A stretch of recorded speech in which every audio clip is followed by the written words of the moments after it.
মানে দেখুন, বাবা মায়ের কোনোদিনও ডিভোর্স হয় না, স্বামী স্ত্রীর ডিভোর্স হতে পারে। ঠিক। দেখুন, বাবা মা অন্য জিনিস, আর স্বামী স্ত্রী বিয়ে হওয়া মানেই কিন্তু আপনি যে সবসময় একসঙ্গে থাকতে পারবেন এটা নাও হতে পারে।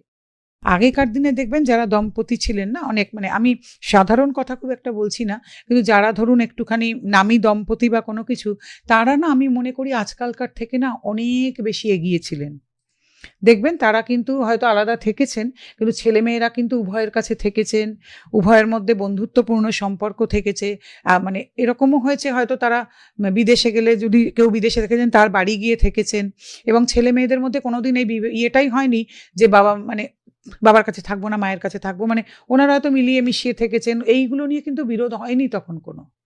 এসব আজকালই দেখছি, যে আমার কাছে তো যারা মেয়েদের নিয়ে কাজ করেন তারা মেয়েদেরটা বলতে পারবেন। আজকাল তো দেখি মায়েরা ছেলে মেয়ে নিয়ে চলে যাচ্ছেন, বছরের পর বছর দেখতেই দিচ্ছেন না। সেদিনই আমাদের একটি ছেলে 5 বছর বাদে ছেলেকে দেখার অনুমতি পেল।